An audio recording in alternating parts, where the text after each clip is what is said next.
மதுரை மாவட்டம் திருமங்கலம் நகராட்சியில் நடந்த மறைமுக தேர்தலில் வாக்குச்சீட்டுகள் கிழித்து எறியப்பட்டன.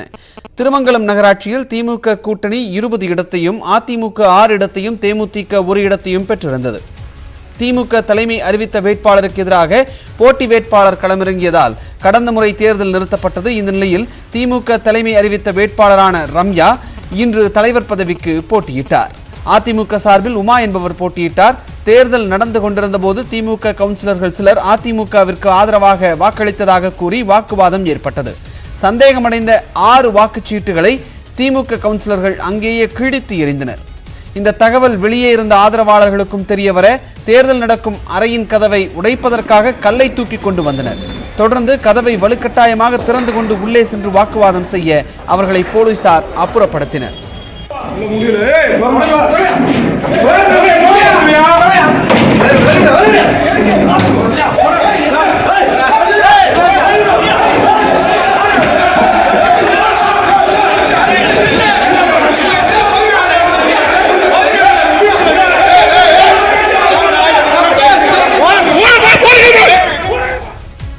தொடர்ந்து தேர்தல் அதிகாரிகள் மீதமுள்ள 21 வாக்குச்சீட்டுகளையும் எண்ணினர்.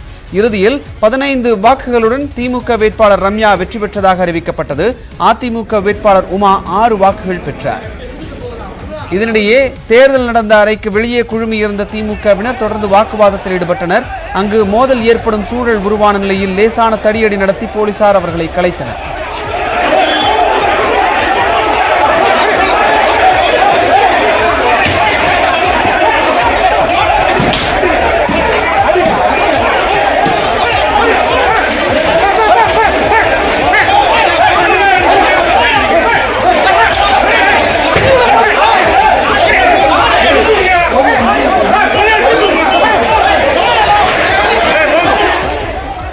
தென்காசி மாவட்டம் குற்றாலம் பேரூராட்சி தலைவர் தேர்தல் 2வது முறையாக ஒத்திவைக்கப்பட்டுள்ளது. குற்றாலம் பேரூராட்சியில் உள்ள 8 வார்டுகளில் திமுக 4 இடங்களிலும், அதிமுக 4 இடங்களிலும் வெற்றி பெற்றிருக்கிறது. வாக்கெடுப்பிற்கு போதிய உறுப்பினர்கள் வராததால் கடந்த முறை தேர்தல் ஒத்திவைக்கப்பட்டது. இன்று மறுதேர்தல் அறிவிக்கப்பட்ட நிலையில் அதிமுக கவுன்சிலர்கள் 4 பேரும் வாக்கெடுப்பிற்கு வந்தனர்.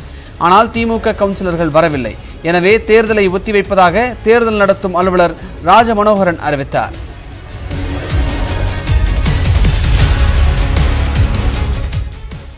விலையேற்றத்தை வேண்டுமென்றே திணிப்பது